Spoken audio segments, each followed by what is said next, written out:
So we're here today taking a look at this Haibike AllMtn, their full suspension electric mountain bike.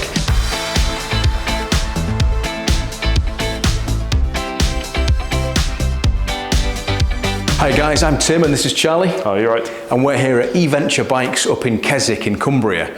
You might have visited the shop already. The shop's really well known, Charlie, for people hiring bikes from the shop. You'll see your electric mountain bikes nipping over Skiddaw. I say nipping, that's a hell of a climb. But plenty of people are not aware, or may not be aware, that you also sell bikes. What is available here at the shop? I mean, we've got a wide range of every sort of genre of bike. We've got road bikes, we've got gravel, we've got racing mountain bikes, racing cyclocross bikes, e-bikes. Yeah, the full range of e-bikes, so full sus mountain bikes down to hardtails and touring bikes. Yeah, got a wide range of everything. And some pretty cool brands.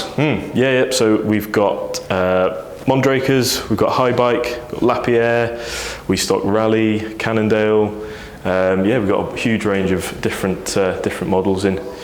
So we're here today taking a look at this Haibike AllMtn, their full suspension electric mountain bike. But before we get into the details of the spec, Charlie, tell people, who are Haibike? So Haibike are essentially the first brand to bring e-bikes to mass market. They partnered with Bosch about coming on sort of 10, 11 years ago now, and ever since then they've sort of paved the way with sort of groundbreaking technology in terms of e-bikes, all throughout different genres. And a German brand, so we can expect high quality, precision engineering, presumably. Yeah, that's it, high quality. Fantastic. Definitely the word. So we'll get into the specification, but who are these bikes aimed at?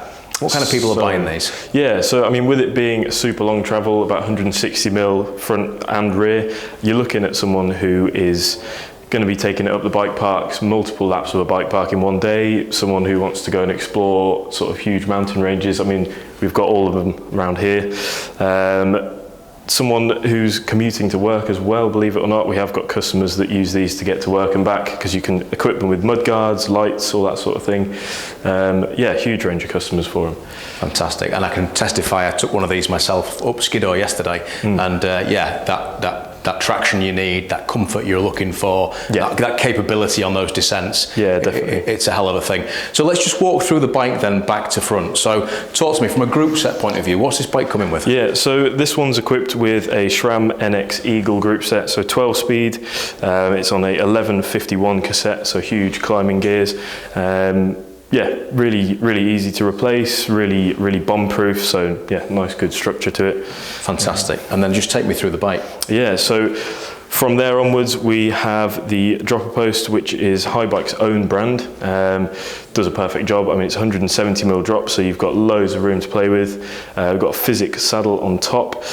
Moving down, we've got the RockShox Super Deluxe Select shock. So that is a entry-level shock, but the performance is super high. So you're competing with the top end from RockShox. I think when you talk Haibike, one of the things that excites me about the brand is you often see spec put on the bike that in other brands you would find much higher up the tier. It's definitely, they come as standard with some really impressive gear, don't they? They do, that's definitely the case. So I guess that brings us then to the motor and battery. Yeah, so this one is on a Bosch Smart System, so it's a 750 watt-hour battery, and then Bosch's highest performance motor, so super lightweight, nice and robust, and then you're pushing out sort of 85 newton meters of torque as well. So it's got big power and it's got a big battery. In practical terms, what does that mean for people in terms of range? If I'm going to go out riding, what am I going to be able to do? Yeah, so using it economically, picking the right mode for the sort of riding you're doing, and not just blasting around in turbo mode, you're looking at a decent range of anywhere from 60 miles up to,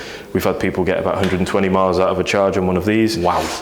Using it economically with a good head on you to pick. I guess that brings us up to the controller and power modes. What do we get then with this Bosch system?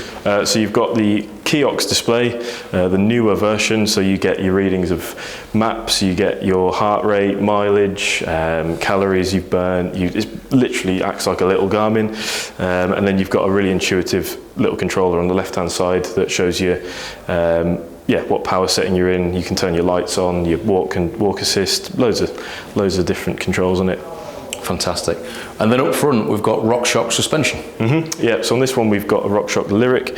So yeah, that is it's a good fork for enduro riding. It's super stiff, but then the bottom end's really light. Got really good compression and adjustment on the rebound and stuff like that. So yeah, really capable fork there. And again, I'm loving the fact, like we were saying, about coming spec'd well from the off. This bike coming with the Maxxis DHF and DHR tyres, Yeah, just definitely. as standard. Yeah, really yeah. capable, really popular choice in the shop, regardless of what bike you're buying. Yeah, 100%. Yeah. Doesn't matter what bike you've got, if it's a downhill bike or an enduro e-bike. They've kitted them really well with these tyres. Fantastic. So I presume that CF12 means I'm stepping up slightly in specification? Yeah, so we're moving up towards the top end now. So yeah, on this bike, it's fitted out with third-party components. So you've got DT Swiss wheel set on this one, a mullet setup like this one here. So again, really makes it really capable. But with the DT Swiss, they're just a bit tougher, a bit lighter. Just for people that don't know, what does mullet mean? Mullet is a 27.5-inch rear wheel, generally with a chunkier tyre, and then you've got the 29-inch front wheel with a more sharp, narrower tyre for sort of rolling around super fast. What does that mean in terms of riding then? I guess with the bigger front wheel, you're going to roll easier, faster? Yeah, so you've got more stability on the front end as well. It cuts into berms nicely, and then on the rear end it's nice and playful with a huge amount of grip from the big fat tyre on the rear as well. Fantastic. So yeah, sorry I interrupted you there, but right. The DT Swiss wheel set, the mullet, 27.5, 29, what else are we getting with this bike then? So you're getting an upgraded fork, so you've got the RockShox Zeb on there, which is 38mm stanchions as opposed to 36, like on this fork here. So increased stiffness, it's super robust. They can take a hell of a lot more of a beating, and then they're a little bit lighter as well, which is also a plus. And then the shock as well, so you've got the RockShox Super Deluxe Ultimate, which is again another step on from this shock on this bike, so it is a bit higher quality build on it. I also know that we're coming with a different motor on this bike. Yes, so that one is the Yamaha PWX2 motor. So 80 Newton meters of torque instead of 85, but then again, with it being a lighter weight full carbon frame as opposed to carbon aluminium, it's going to be fairly comparable, presumably. Similar power in terms of performance. Superb. So there you have it, guys. If you're if you're in the market for an electric full suspension mountain bike, you can't go wrong with a Haibike AllMtn. Not at all. These bikes are in the shop now. They're available now. There's a full range actually of Haibike. You probably see in the background, pretty much every size, every colour, every specification that you can imagine is here at the shop in Keswick. So we'll hopefully see you here soon. Cheers. Cheers.